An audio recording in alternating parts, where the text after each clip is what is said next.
keep going. Now, there is something else that we are dealing with, and that is the VA.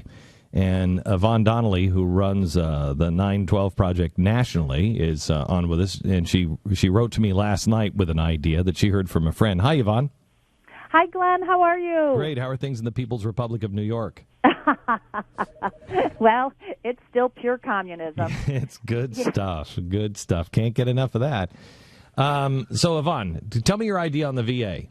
Well, it's actually not my idea, so I can't take credit for it, but I got contacted by a gentleman by the name of Bert McComas out of Phoenix. I don't know this guy. I've never talked to him before this morning, and I thought he had a brilliant idea. You know, our 912 groups are out there educating their communities and doing community service work, but they're always looking for other things to do. And this guy has a brilliant idea. Many of our groups are going out and doing things for our vets. They're going to the hospitals. They're going to the facilities in their areas. They're doing things for them, but let's do things together with them. So we want to charge 912 folks, your listeners, any great patriots out there, to actually go to the hospitals and the facilities and volunteer their time with those organizations. So instead of, we had a great program here in Rochester, New York, where I am, and the group, the 912 group here did a food drive. But what I'm saying is, let's go to those hospitals. If there's a crisis there, let's piggyback on that, and let's be those people that you're always talking about, and get out there and volunteer with those folks. And keep it simple. You don't have to do a whole lot.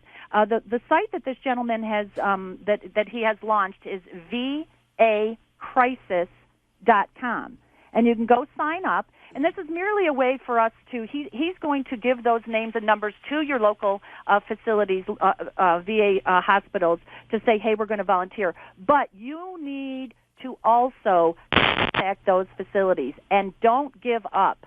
Keep calling them. They're busy people. Like, what are you going to do? A lot of red tape. What are you going to do? I mean, what are the jobs that you could do at a VA hospital? And who do you even call? They do. Most of them do have coordinators that coordinate volunteers in special events.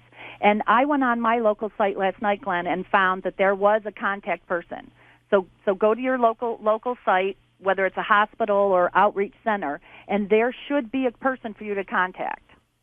Yvonne, the reason why I had you on today is because I just appreciate this idea, and this kind of continues the promise that if you were a longtime listener of mine, that you made with me as in the Rallies for America, that we would not treat our veterans like the Vietnam veterans were treated when they came home. And we're in the throes of doing that right now. Absolutely, absolutely. And wouldn't it have been really cool if this administration had come out and said what we're saying today, Glenn? Go out and volunteer. Go out and give back to those people. But that's not happening. But you and I and this gentleman, Bert McComas, are saying this. And it can be so simple. You know, bring a plate of chocolate chip cookies, for crying out loud. And I just love this idea so much, and that's why I reached out to you immediately, and I thank you for having me on and talking about this. It can just sign up for one single opportunity or a monthly event. Also, just FYI, your local Red Cross chapters also have departments, services to armed forces, and they partner with those things as well. I'm going to be talking more about this at the 12 o'clock hour. I follow you on Tuesdays on the Shannon Joyce Show on WYSL 1040 here in Rochester, New York, and we're going to be talking more about it. Good. Thanks a lot, Yvonne. We'll talk to you later.